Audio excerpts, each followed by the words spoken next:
Hello বন্ধুরা, সবাইকে স্বাগত আর একটা ভিডিওতে। বন্ধুরা কেমন আছো? ভালো আছো আশা করি, আমরাও ভালো আছি। তো আজকে সকাল সকাল সব সবজি টবজি কাটা হয়ে গেছে। আর দেখো কি রান্না করছি আজকে। সব কিছু কেটে রেখেছি। এই কুমড়ো, পুঁই, আলু ছোলা দিয়ে হবে, করলা আলু ভাজা, আর এইখানে আছে বেগুন, লাউ খাড়া, গাজর, এটা বড়ি দিয়ে হবে। আর এই যে দেখো সুন্দর করে চালটা ধরে নিয়েছি। আর আজকে গ্যাসে রান্না করছি না, এই যে বাইরের কাঠের উনুনে আজকে ভাত করা হচ্ছে। চালটা তো পরিষ্কার করে ধুয়ে নিয়েছি, হাঁড়ির জলও গরম হয়ে গেছে। এখন চালটা দিয়ে দিই। টুকটাক কাঠ পড়ে আছে, ওইগুলো বলছি জ্বালিয়ে দিই, তাহলে রান্নাও হয়ে যাবে। আর কাঠের উনুনের স্বাদ তো একটু অন্যরকম। চালটা আমি দিয়ে দিই। রেডি হয়ে গেছে টিউশনে যাওয়ার জন্য। যাও, সাবধানে যাও মা, কুকুরগুলোকে দেখে নিবি। আর এই যে দেখো মেয়ে ওরিও বিস্কুট খাচ্ছিল, সেটা আর খেতে পারলো না, একটা দিয়ে গেছে।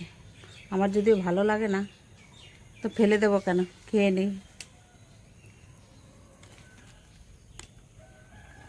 আমার কিন্তু পার্মানেন্ট উনুন নয়, কেনা উনুন। কি সুন্দর জ্বলছে দেখো। তো কোনো পার্মানেন্ট উনুন তো নেই, ইচ্ছে হলো কাঠের উনুনে রান্না করলাম। আর রান্না বান্না হয়ে গেলে আবার তুলে এক সাইডে রেখে দিলাম।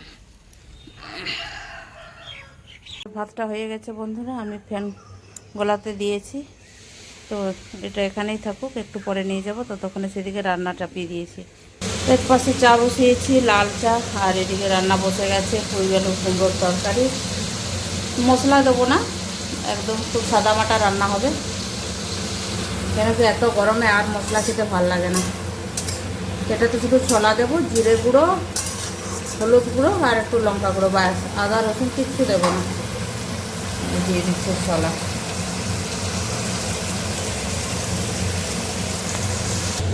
চা রেডি বন্ধুরা, চা ঢেলে নিতে, চাটা খেয়ে নিই। স্বাদ মতো নুন, হলুদ গুঁড়ো, লাল মির্চি গুঁড়ো, একদম সামান্য একটু একটু করে, ধনে গুঁড়ো আর জিরে গুঁড়ো, ব্যাস। এগুলো দিয়ে একদম সাদা মাটা রান্না হবে। আর ফোড়নে দিয়েছিলাম 5 ফোড়ন আর তেজপাতা, ব্যাস। এ হালকা মশলা দিয়ে খাবার তো খুব ভালোই লাগে গরমে। এবার ঢাকা দিয়ে রেখে দিচ্ছি হালকা আঁচ করে, তাহলে ভালো করে ভেপে যাবে। ঢাকনাটা খুলে দেখি হয়েছে কিনা। একদম সাদা মাটা রান্না বন্ধুরা, ব্যাস রান্না কমপ্লিট। এবার নামিয়ে নেব। এই দেখো বন্ধুরা, এবার রান্না তো খুব কমপ্লিট হওয়ার মতো। এখানে ওই যে বড়ি দিয়ে খাড়া দিয়ে আলু গাজর তরকারি হচ্ছে। আর এই পাশে সজনে শাক ভাজা করার জন্য কড়াই চাপিয়ে দিয়েছে। সরষের তেল দিয়ে দিচ্ছি, ফোড়নে দিয়ে দিচ্ছি শুকনো মরিচ, এখন দিয়ে দিচ্ছি সজনে শাক। খেতে কিন্তু খুব মজা।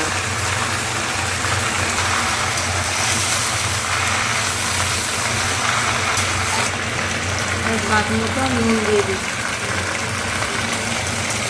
শাকটা ভাজা হয়ে গেছে বন্ধুরা। এবার আমি দিয়ে দেবো কুচনো রসুন। এই রসুনটা দিলে এখন ফ্লেভারটা আর টেস্টটা বেড়ে যাবে।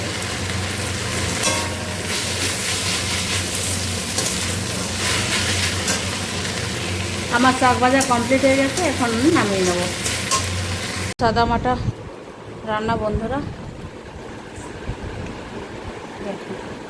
সজনে শাক ভাজা, ফুল কুমড়োর তরকারি, করলা ভাজা খুব সুন্দর করে বেড়ে নিয়েছি। আরে খেতে বসাই। কেমন হয়েছে বলো, তুমি তো খাচ্ছ। ভালোই হয়েছে রান্না বান্না, সাদামাটা রান্না সবারই ভালো লাগে। তো চলো বন্ধুরা, ভিডিওটা আর বড় করছি না, ভিডিওটা এই পর্যন্তই।